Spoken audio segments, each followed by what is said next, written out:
Braiiiins! Hello ghosts and ghouls, and welcome to this week's How to Paint.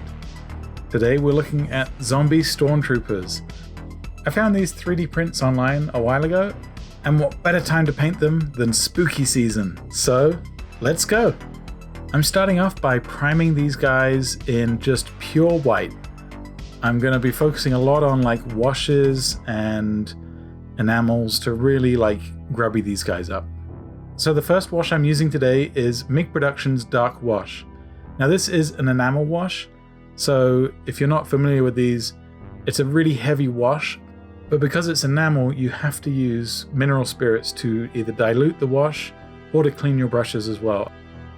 And you can see from that first coat it's a really thick wash, and then I'm going in with just pure mineral spirits and diluting it back down, almost uncovering the sculpt where I want the wash to sit. And enamel washes do take a lot longer to dry, so I'm going to leave these overnight and then pick them up again with Plasmatic Bulk.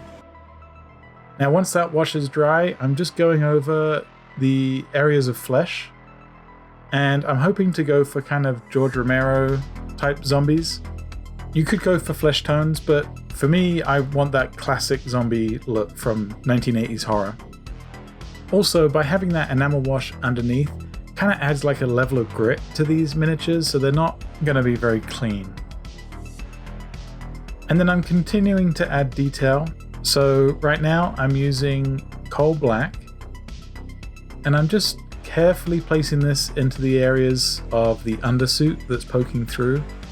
These miniatures have a lot of detail on them, so I'm just getting a rough layout, and then if I miss any areas I'll go back in with that enamel wash and just fill in some of those gaps.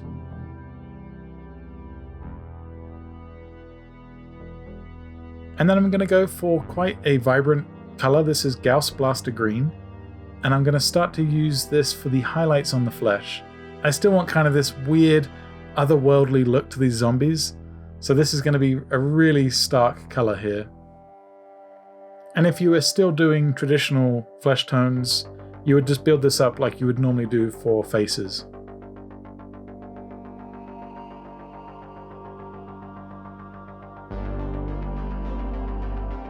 And then I'm introducing some Screamer Pink.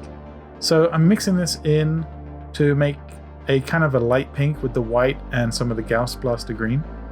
And I'm just adding this on top of the flesh. I'm hoping to kind of have some humanity still show through this necrotic flesh almost. And these two colors work really nicely together. It almost adds a little bit of warmth to this dead flesh. Okay, and now I'm using bold titanium white, and I'm just carefully dotting the eyes. And I'm not too worried about accuracy. Again, these guys are undead, so if they're a little bit cross-eyed, that's fine. Next, I'm using Fluorescent Red, and I'm just covering up those white dots to kind of give these guys a glowing red eye.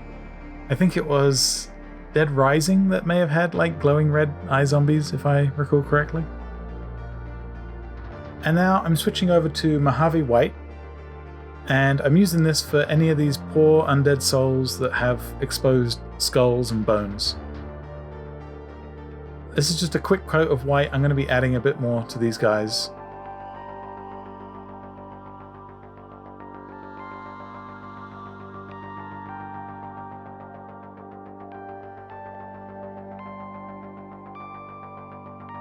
And then I'm also using the same white for the teeth.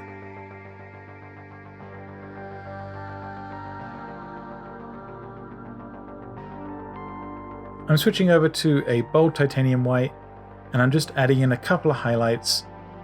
I'm not going as far as I normally would for the highlights. You can see I'm being quite quick.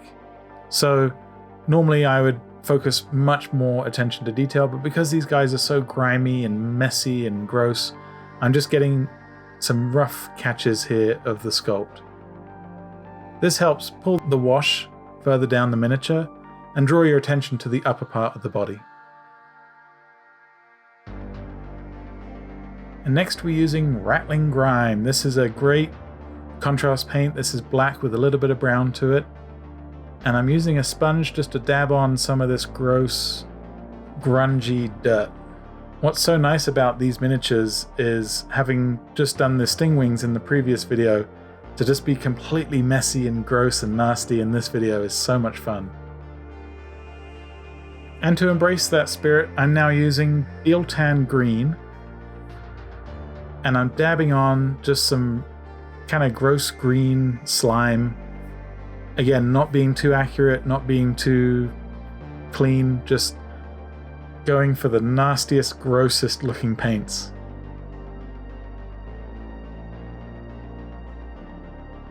And I can't think of one more disgusting than Nurgle's Rot. This is a really snot green color, but it's also mixed with a kind of a gloss varnish as well, so it's a very thick paint, and it will dry shiny as well.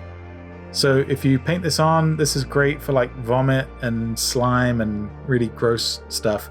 I'm adding this to that green wash just to emphasize the fact that these guys are just decaying and nasty. And now I'm using dark wood, and I'm really just using this for the hair of any of the zombies that still have hair. And again, not spending too much time, just getting the color on.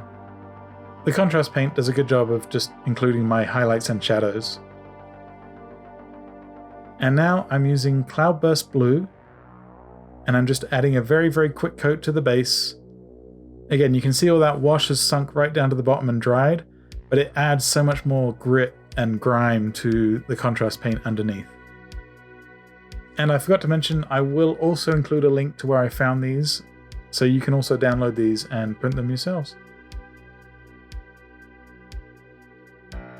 I'm using Russ Grey as a very quick highlight and just dry brushing this on.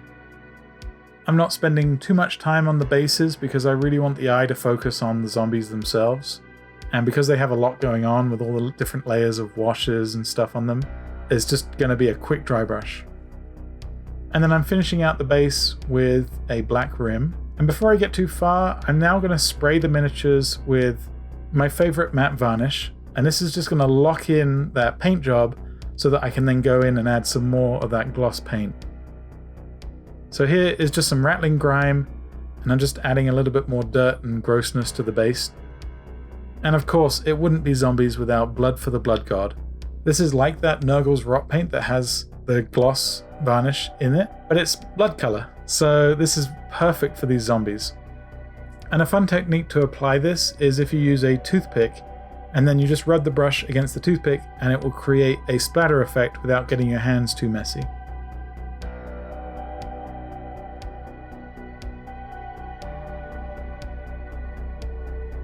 And then because I just want to add more and more blood, it is Halloween, I'm going in with a brush and just dabbing this on. Now because I've already varnished the miniatures before, they're protected, and then the blood on top will have that varnished look. They're going to keep that wet look to them. And of course, this is the most fun element. And so just going in and adding in all this blood wherever you want it. You don't often see blood in Star Wars. That's kind of like one of their unspoken rules. So for these kind of non-canon stormtroopers, it is fun to like go crazy on this kind of stuff. So without going completely overboard, I'm just adding some dabs of blood to the hands, to the faces, to the ground where it's dripped down from them, on their chest and things like that.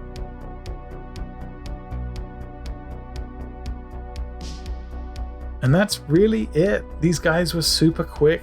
It was nice after spending so long on that Stingwing video, and I love them, don't get me wrong.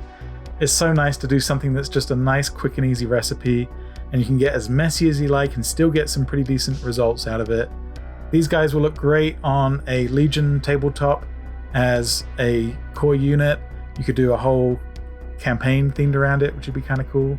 I think there was like a book or something, some extended universe stuff that got cancelled, or maybe even a comic book way back in the day that had like Zombie Stormtroopers. But these were super fun to paint, and of course getting you in that Halloween spirit.